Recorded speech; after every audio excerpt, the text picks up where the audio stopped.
पाज़िर बरेलवी इरशाद फरमाते हैं कि या रसूल अल्लाह, सरवर कहूँ के मालिको मौला कहूँ तुझे, बाग़े खलील का गुले ज़ैबा कहूँ तुझे, तेरे तो वस्फ़ ऐबे तनाही से है बरी, हैरान हूँ मेरे शाह क्या क्या कहूँ तुझे। आखिर रज़ा ने ख़त्मे सुखन इस पे कर दिया, खालिक का बंदा खल्क का आका कहूँ तुझे। और आला हज़रत अज़ीमुल बरकत के लख्ते जिगर हुज़ूर मुफ्ती आज़म हिंद अलैहि रहमत व रिज़वान इरशाद फरमाते हैं कि या रसूल अल्लाह, हबीबे खुदा का नज़ारा करूँ मैं, हबीबे खुदा का नज़ारा करूँ मैं, दिलो जान उन पर निसारा करूँ मैं।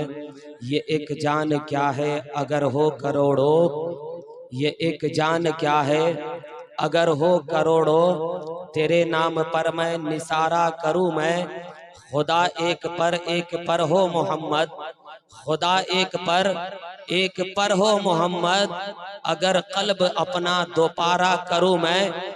और हुजूर मुफ्ती आज़म हिंद अलैहि रहमत व रिज़वान के लख्ते जिगर हुजूर अख्तर रज़ा खां अज़हरी, जिसे दुनिया ताज शरिया के नाम से जानती है, वो इरशाद फरमाते हैं कि या रसूल अल्लाह, जिंदगी ये नहीं है किसी के लिए, जिंदगी ये नहीं है किसी के लिए, जिंदगी है नबी की नबी के लिए। और ना समझ मरते हैं जिंदगी के लिए, ना समझ मरते हैं जिंदगी के लिए, जीना मरना है सब कुछ नबी के लिए, जीना मरना है सब कुछ नबी के लिए। तो हम लोग नबी वाले हैं कि नहीं?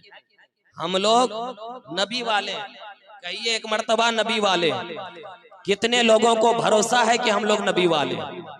सारे लोगों को भरोसा है। तो जो लोग नबी वाले हैं, मैं सिर्फ उनसे कहना चाहूंगा, आप पीछे से उठ करके सामने आ जाए, इसलिए कि नबी वाले हैं। कयामत में मुस्तफ़ा को चेहरा दिखाना है, कब्र में भी मुस्तफ़ा का दीदार करना है। मेरे भाई आप भी आ जाइए, सामने आ जाइए, इसलिए कि बहुत मेहनत के साथ ये प्रोग्राम सजाया गया है।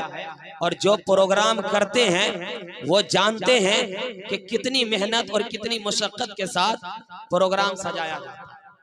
और अभी जो आप हिंदुस्तान की हालात को देख रहे हैं, आज जगह जगह मेरे नबी की अजमत पर लोग हमला करते हुए नजर आ रहे हैं।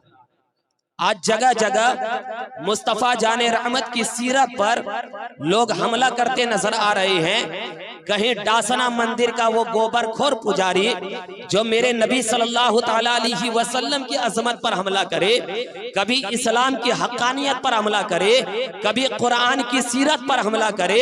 वजह क्या है? वो जान रहे हैं कि मुस्तफ़ा का दीवाना आज सो रहे हैं, और जिस दिन मुस्तफ़ा का दीवाना बेदार हो जाएंगे, जब यजीद की तख्त ना रही तो उनकी हस्ती भी खत्म हो जाएगी। इसलिए कि मुस्तफ़ा का दीवाना अभी भी बेदार, अगर बेदार नहीं होते तो इतना बोलने के बावजूद क्या पीछे वाले सामने आकर के नहीं बैठते?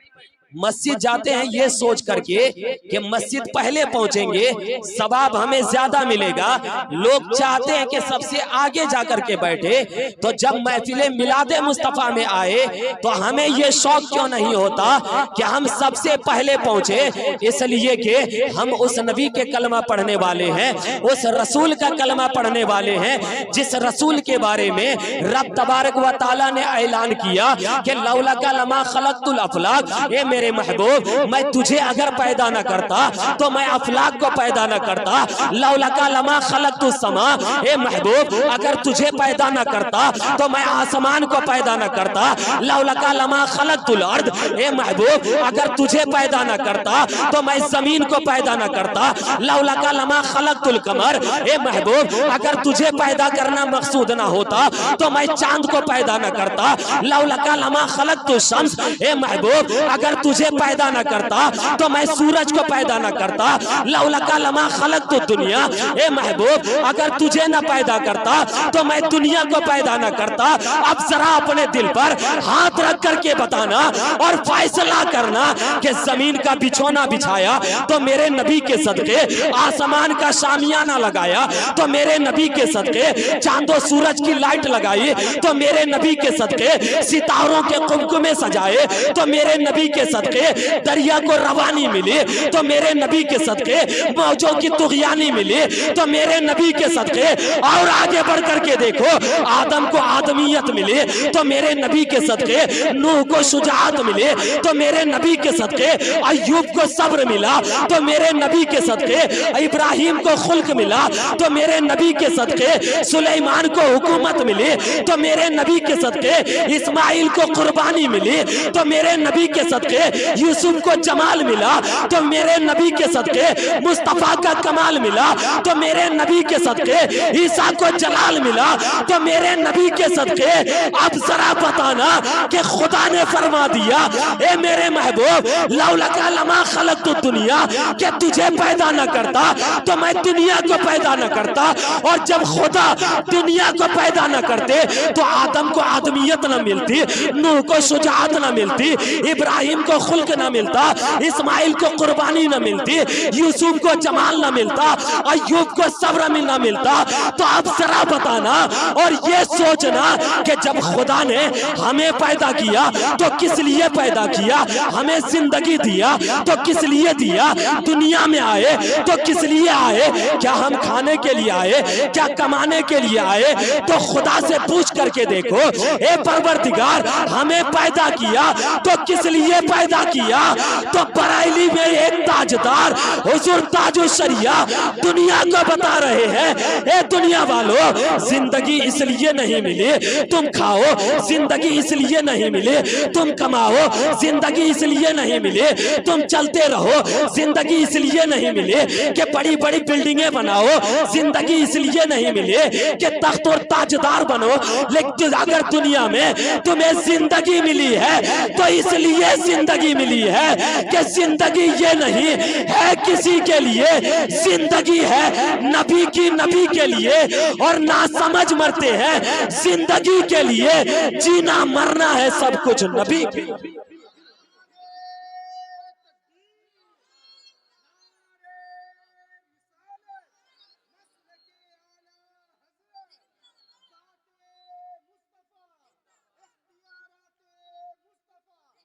जरा गौर फरमाए, आज हम खाने कमाने में परेशान हैं।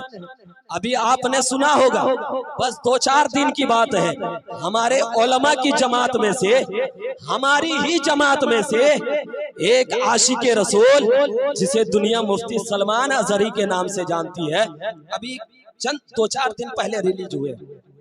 जरा गौर फरमाए, 2-4 दिन पहले रिलीज हुए हैं। अब मैं आपसे पूछना चाहता हूँ, आज दुनिया के कोने कोने में हर बच्चे की जबान पर आज सलमान अजहरी का नाम है। आखिर वजह क्या है? सलमान अजहरी ने किताबें लिखी है। क्या सलमान अजहरी ने किसी को दौलत दिया है? क्या सलमान अजहरी ने किसी को जायदाद दिया है? क्या सलमान अजहरी ने किसी को मकान दिया है? क्या सलमान अजहरी ने हमें खाने पीने का सामान दिया है? तो एक आशिके रसूल कहेगा कि सलमान अजहरी ने ऐसा कुछ नहीं किया। तो अगर मैं आपसे पूछूं कि आज बच्चे बच्चे की जबान पर सलमान अजहरी का नाम क्या है, तो आशिक जवाब देगा, अरे सलमान अजहरी, जिसे कल तक कोई पहचानता नहीं था, जिसे कल तक कोई जानता नहीं था, लेकिन यही डासना का पाखंडी ने, डासना के पुजारी ने जब आज से 10 महीने पहले मेरे नबी की सीरत पर हमला किया था, तो ये आशिके रसूल सलमान अजहरी ने ओपन चैलेंज करते हुए उस पाखंडी से कहा था, ए पाखंडी सुन ले, अगर तेरे अंदर इतनी ताकत है, अगर तेरे अंदर इतना दम है, तो नबी की सीरत पर हमला कर रहे हो, नबी की आजमत पर हमला कर रहे हो, अगर तेरे धर्म में इतना पावर है तो आओ तुम भी आग में कूदो, मैं भी आग में कूदूंगा। तो दुनिया ने देखा था वो पाखंडी भाग जाता है, आशिके रसूल आगे बढ़ता है, आग में कूदने के लिए तैयार हो जाता है। पता क्या चला, जिस सलमान अज़हरी को कल तक कोई जानता नहीं था, लेकिन जब मुस्तफा की अजमत को, मुस्तफा की मोहब्बत को अपने सीने में बसा लिया, तो रब तबारक व तआला ने जमीन की पस्ती से उठाया और आसमान की बुलंदी तक पहुंचाया। और खुदा ने फरमाया, ए मेरे बंदो याद रखो, आज भी अगर तुम अपने नबी से सच्ची मोहब्बत करोगे, सच्चा प्यार करोगे, तो जिस तरह के सिद्ध अबू बकर को सिद्दीक़ अकबर बनाया गया, उमर को फारूक आज़म बनाया गया, उस्मान को ज़ुन्नुरैन बनाया गया, अली को शेरे खुदा बनाया गया, और मुस्तफा की मोहब्बत में हसन को इमामों का सरदार बना दिया, हुसैन को शहीदों का ताजदार बना दिया, अबू हनीफा को इमाम आज़म बना दिया, अब्दुल कादिर को गौसे आज़म बना दिया, मोइनुद्दीन को गरीब नवाज बना दिया, और अहमद रजा को सुन्नियों का इमाम बना दिया। खुदा फरमाता है, ए मेरे बंदो, मैंने तुझे पैदा किया है तो फकत मकसद ये है, अपने नबी से प्यार कर लो, अपने रसूल से प्यार कर लो, इसलिए कि मुस्तफा की मोहब्बत, मुस्तफा का प्यार खुदा का प्यार है। तुम नमाजें पढ़ोगे, कोई गारंटी नहीं है तेरी नमाज कबूल हो जाए। तुम रोजा रखोगे, कोई गारंटी नहीं है तेरा रोजा कबूल हो जाए।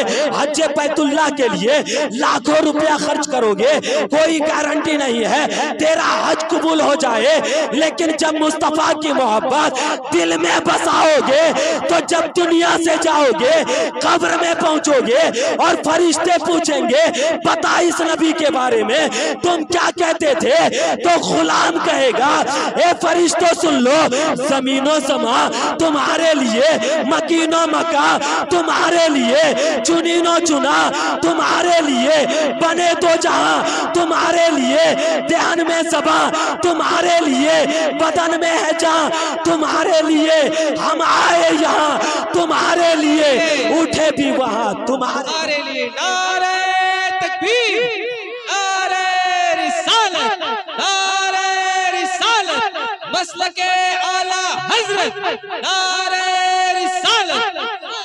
जरा गौर फरमाए, हम ऐसे नबी के मानने वाले, लेकिन अफसोस आज हम खाने में परेशान, आज हम दुनियादारी में परेशान। लेकिन जब मुस्तफा की सीरत की बात आती है, अब जरा अपने दिल पर हाथ रख करके बताना, आपने सोशल मीडिया पर देखा होगा, मुस्तफा जाने रहमत की अजमत पर हमला किया, मुस्तफा जाने रहमत की सीरत पर हमला किया, और जिस खुदा ने फरमाया है, अगर तुम मुस्तफा की मोहब्बत अपने दिल में बसाओगे और आशिके रसूल बन जाओगे, तो दुनिया की आग क्या, जहन्नम की आग में इतनी ताकत नहीं कि गुलाम मुस्तफा को जला सके।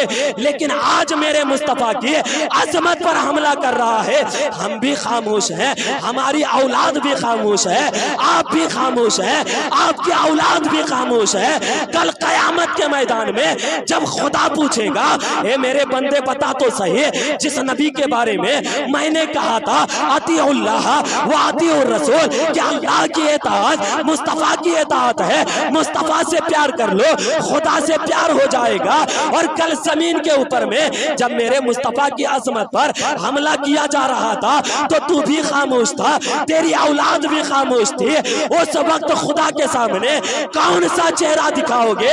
इसलिए मुसलमानों, आज अगर तुम्हारे नबी की अजमत पर अगर कोई हमला करे, अगर तुम्हारे नबी की सीरत पर अगर कोई हमला करे, तो डट करके उसका मुकाबला करो और बसाफ्ता कह दो, ए पाखंडी सुन ले, अगर मेरे माँ बाप को गाली देनी है तो शौक से गाली दे दो, मेरी औलाद को गाली देनी है तो शौक से गाली दे दो, मेरे खानदान को गाली देनी है तो शौक से गाली दे दो। लेकिन जब मुस्तफा की अजमत पर बात आएगी, तो मुस्तफा की अजमत पर कोई समझौता ना होगा, बल्कि यही होगा कि जान मांगोगे तो जान देंगे, माल मांगोगे तो माल देंगे। ये कभी ना होगा कि मुस्तफा का जाहो जलाल। हमने ये पैगाम अगर दे दिया, इसलिए कि हम नबी के उस गुलाम हैं, न उस नबी के मानने वाले हैं। आज वो पाखंडी मेरे नबी की अजमत क्या जाने, आज वो पाखंडी मेरे नबी की सीरत क्या जाने। अरे वो पाखंडी जानता है, उसने भी हमारी किताबें पढ़ी है, उसने भी हमारी तारीखें पढ़ी है, उसने भी बदर के मैदान को पढ़ा है, उसने भी ओहद के मैदान को पढ़ा है, उसने भी करबला सुना है। वो भी जानता है कि ये वही गुलाम मुस्तफा है कि जब अंग्रेजों ने मुसलमानों के ऊपर दबाव देना शुरू किया तो मुसलमानों के ऊपर में दबाव ना दे सका, तब अंग्रेजों ने एक मशवरा किया था कि अगर मुसलमानों से जीतना है तो इनके दिलों से मुस्तफा की मोहब्बत निकालनी होगी, इनके दिलों से मुस्तफा का प्यार निकालना होगा। और मुस्तफा का प्यार निकालने के लिए किसी को अशरफ अली थानवी बना करके मुस्तफा के गुलामों के बीच में भेजा, किसी को रशीद अहमद गंगोही बना करके मुस्तफा के गुलामों के बीच में भेजा, किसी को इस्माइल देहलवी बना करके मुस्तफा के गुलामों में भेजा। और मुस्तफा के गुलामों से मुस्तफा का प्यार निकालने लगा। और प्यार निकालते निकालते जब मौलाना काफी मुरादाबादी ने जिहाद का फतवा दिया, और जिहाद का फतवा देने के बाद मौलाना काफी मुरादाबादी को जब अंग्रेजों ने सूली की सजा मुकर्रर कर दिया, फांसी के तख्ते पर पहुंचा दिया, तब अंग्रेजों ने पूछा था, ओ मौलाना काफी बता तो सही, तुम मरने की हालत में हो, तेरी आखिरी ख्वाहिश है तो बताओ। अब जरा अपने दिल पर हाथ रख करके बताना, अगर कोई मरने के आलम में हो आखिरी ख्वाहिश पूछे तो यही कहेगा कि मैं अपने औलाद से मिलना चाहता हूँ, अपनी बीवी से मिलना चाहता हूँ, अपने घर वालों से मिलना चाहता हूँ। लेकिन कुर्बान जाओ, मौलाना काफी की जबान पर जब अंग्रेजों ने पूछा था, ओ काफी बता तो सही आखिरी ख्वाहिश क्या है, तो मौलाना काफी ने कहा था, मैं चाहता हूँ कि जिस नबी के सदके में अल्लाह ने पैदा किया उस नबी की बारगाह में नाते मुस्तफा पढ़ दूं। कसम खुदा के मुसलमानों, अब मौलाना काफी सूली के फंदे को चूमते हुए कहा था, ओ दुनिया वालों, ना कोई गुल बाकी रहेगा, ना चमन रह जाएगा, पर रसूलुल्लाह का दीने हसन रह जाएगा। हम कैसे नबी के मानने वाले, कैसे रसूल के मानने वाले। कभी आपने सोचा, उस पाखंडी को पता है आज भी मुस्तफा का दीवाना अगर बेदार हो जाए तो जिस तरह 313 ने 22,000 के लश्करों के ऊपर में 22,000 लश्करों के ऊपर में भारी पड़े थे, आज भी मुस्तफा का गुलाम अगर वही किरदार लेकर के निकले जो किरदार करबला में हुसैन लेकर के निकले थे, तो 72 नौजवानों ने लाखों के यजीदियों को धूल चला दिया। वो भी पाखंडी जानता है, इसलिए कि उसने अपनी तारीख पढ़ी है। आप कहेंगे कि अपनी तारीख क्या है, तो आओ मैं आपको बता दूं, यही हिंदुस्तान की सरजमीन है, यही हिंदुस्तान की तारीख है। और हिंदुस्तान में एक शहर है, शहर गुजरात। गुजरात से एक पंडित निकलता है जिस पंडित का नाम है पंडित रतनलाल। गुजरात से निकलता है और निकल करके तिजारत के लिए मक्कतुल मुकर्रमा पहुंचता है, अरब की सरजमीन पहुंचता है। तिजारत मुकम्मल हो जाता है। मुकम्मल होने के बाद जब वापस पलटने की बारी आती है तो वापस पलट रहे थे, मक्के की गलियों में चल रहे थे, तो रास्ते के किनारे में एक नदी बह रही थी। उस नदी के किनारे में एक 6 साल का बच्चा खड़ा था। जानते हो वो बच्चा कौन था? दुनिया उसी को आमना का लाल कहता है, दुनिया उसी को अब्दुल्ला का लख्ते जिगर कहता है। उस पंडित रतन लाल ने देखा कि 6 साल का बच्चा खड़ा है। पंडित रतन लाल पूछते हैं कि बता तो सही, तू इस नदी के किनारे में खड़ा होकर के क्या सोच रहा है? तो मेरे मुस्तफा ने फरमाया था, मैं नदी को पार करना चाहता हूँ। तो पंडित रतन लाल ने मेरे मुस्तफा को अपने कांधे पर उठाया और उठाने के बाद नदी को पार कर दिया। जैसे ही नदी पार होते हैं, 6 साल की उम्र है, अब जरा गौर फरमाए, 6 साल की उम्र में मेरे मुस्तफा ने अपने हाथ को उठाया, उस हाथ को उठाया जिस हाथ के बारे में बरेली के इमाम ने फरमाया कि एजाबत का सेहरा, इनायत का जोड़ा, दुल्हन बन के निकली, दुआए मोहम्मद मेरे मुस्तफा ने अपने हाथ को उठाया और खुदा की बारगाह में दुआ किया, ए मौलाए करीम, जिस बंदे ने मुझे नदी को पार कराया, ए परवरदिगार, इसकी उम्र में बरकतें अता फरमा, इसकी उम्र में बरकतें अता फरमा, इसकी उम्र में बरकतें अता फरमा। तारीख बताती है कि 3 मरतबा मेरे नबी ने दुआ किया था, रब तबारक व तआला ने मेरे मुस्तफा के सदके में 300 साल की उम्र अता फरमा दी। जरा गौर फरमाए, 6 साल की उम्र में मेरे मुस्तफा ने दुआ किया, रब तबारक व तआला ने 300 साल की उम्र अता फरमा दी। नदी को पार करते हैं, पंडित रतन लाल हिंदुस्तान पहुंचते हैं। हिंदुस्तान पहुंचने के बाद मेरे मुस्तफा मक्के में जिंदगी गुजारने लगते हैं। 40 साल की उम्र होती है। 40 साल की उम्र में मेरे मुस्तफा फरहान की चोटी पर खड़े होते हैं, एक खुदा का ऐलान करते हैं और इरशाद फरमाते हैं, ला इलाहा इल्लल्लाह मुहम्मदुर रसूलुल्लाह। हे दुनिया वालों, अल्लाह एक अल्लाह की इबादत करो, मुझको अल्लाह का रसूल मान लो। जिन्होंने माना वो मुसलमान बन गए, जिन्होंने ना माना वो अबू जहल बन गए, जिन्होंने मान लिया वो सिद्दीक़ अकबर बन गए, जिन्होंने ना माना वो उतबा और शैबा बन गए। 40 साल की उम्र में मेरे मुस्तफा ने नबूवत का ऐलान किया और नबूवत का ऐलान करने के बाद जब लोग मुसलमान बनते नजर आने लगे, मुसलमान बनने लगे, तो आपने सुना होगा हम यमन की सरजमीन से एक शख्स आता है जिसका नाम हबीब था। हबीब यमनी ने कहा था, ए मोहम्मद, अगर तुम अल्लाह के नबी हो तो आसमान के चांद को 2 टुकड़े करके दिखा दो। मेरे मुस्तफा ने फरमाया था, ए हबीब यमनी, अगर आसमान के चांद को 2 टुकड़े कर दो तो क्या तू कलमा पढ़ लेगा? तो हबीब यमनी ने कहा था, ए मोहम्मद, अगर आसमान के चांद को 2 टुकड़े कर देगा तो मैं कलमा तैयबा पढ़ लूंगा। तब मेरे मुस्तफा ने उसी फरहान की चोटी पर खड़े होते हैं। 14वीं रात का चांद आसमान पर चमक रहा था। मेरे मुस्तफा ने उंगली का इशारा किया, आसमान का चांद 2 टुकड़ा हो जाता है। अब जरा अपने दिल पर हाथ रख करके बताना कि मक्के की सरजमीन से जब मेरे मुस्तफा चांद को 2 टुकड़े कर रहे थे तो फकत मक्के से टुकड़ा नहीं हो रहा था, बल्कि हिंदुस्तान वालों ने भी देखा था, पाकिस्तान वालों ने भी देखा था, तुर्किस्तान वालों ने भी देखा था। अब पंडित रतन लाल की जबान का बयान सुनो। पंडित रतन लाल कहते हैं, एक दिन मैं अपने घर के छत पर सो रहा था, आसमान पर 14वीं का चांद चमक रहा था। मेरी निगाह ने देखा कि अचानक आसमान का चांद 2 टुकड़ा हो जाता है। ये कौन कह रहा है? हिंदुस्तान का पंडित कह रहा है। पंडित रतन लाल कह रहे हैं कि आसमान का चांद 2 टुकड़ा हो जाता है। दिन गुजरता चला गया, दिन बीतता चला गया।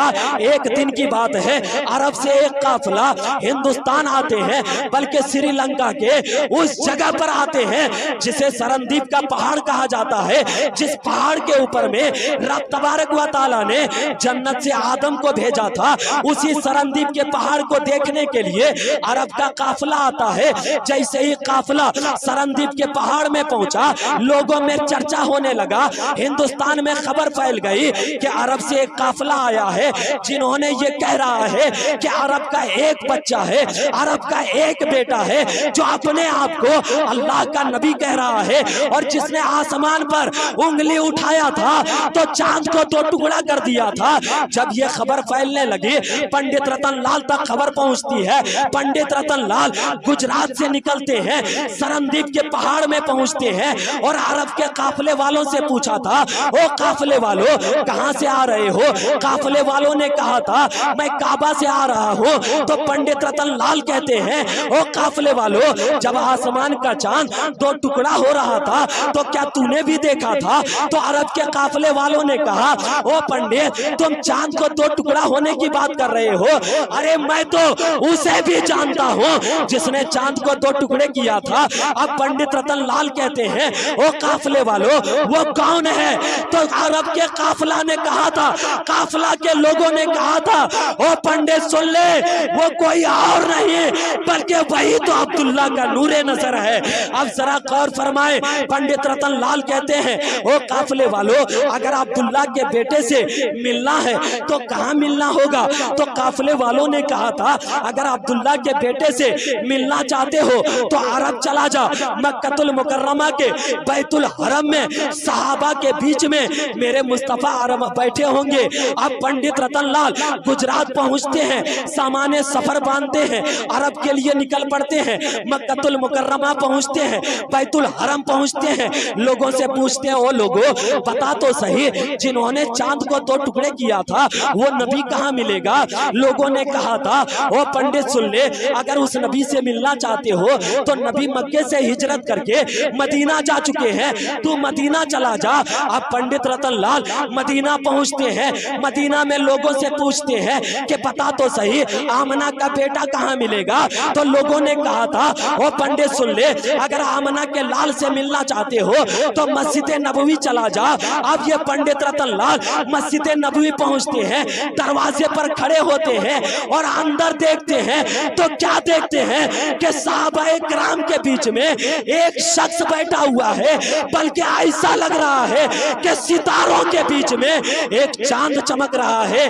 पंडित रतनलाल जवाब देते हैं कि जब मैंने उस चांद को देखा था तो देखता रह गया और मेरे दिल ने ये फैसला न कर पाया कि आसमान का चांद ज्यादा खूबसूरत है या जमीन का चांद ज्यादा।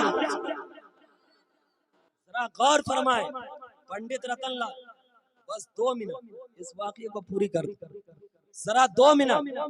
पंडित रतनलाल कहते हैं मेरे दिल ने ये फैसला न कर पाया कि मैं आसमान के चांद को ज्यादा खूबसूरत कहूं या जमीन के चांद को ज्यादा खूबसूरत कहूं। वो पंडित रतनलाल मेरे मुस्तफा के चेहरे को देख रहा है। अचानक मुस्तफा की नजर पंडित रतनलाल के ऊपर में पड़ती है। मेरे मुस्तफा ने पंडित रतनलाल को करीब बुलाया। बुलाने के बाद अब मेरे नबी का जुमला सुनिए। मेरे नबी इरशाद फरमाते हैं, ओ पंडित रतनलाल, क्या तुम मुझे पहचानते हो? पंडित रतनलाल ने कहा था कि मैं आपको कभी देखा नहीं, मैं आपको कैसे पहचानूंगा? तब मेरे नबी फरमाते हैं, ओ पंडित, याद कर वो दिन जब तुम मुझे अपने कांधे पर उठा करके नदी को पार कर रहे थे। तो पंडित रतनलाल कहते हैं, क्या तुम वही बच्चे हो? क्या तुम वही बच्चा हो? तो मेरे मुस्तफा फरमाते हैं, हाँ पंडित, मैं वही बच्चा हूँ जो आज से कई साल पहले तुम्हारे कांधे पर सवार हो करके मैंने नदी को पार किया था। तो पंडित रतनलाल जवाब देते हैं कि या रसूल अल्लाह, ये तो कई साल पहले की बात है। तो मेरे मुस्तफा फरमाते हैं, ओ पंडित सुन ले, ये तो साल की बात है, अगर सदियां भी गुजर जाए फिर भी तेरे मुस्तफा तेरे चेहरे को भुला नहीं पाएगा। अब पंडित रतनलाल से मेरे नबी फरमाते हैं, ओ पंडित सुन ले, अगर तू चाहता है कि दुनिया से लेकर के आखिरत तक तेरा नबी तुझको याद रखे तो पढ़ ले कलमा तैयबा और पढ़ करके मुसलमान हो जा। तो तारीख बताती है हिंदुस्तान का वो पहला शख्स था जिसने मेरे मुस्तफा के हाथ में अपना हाथ दे करके कलमा तैयबा।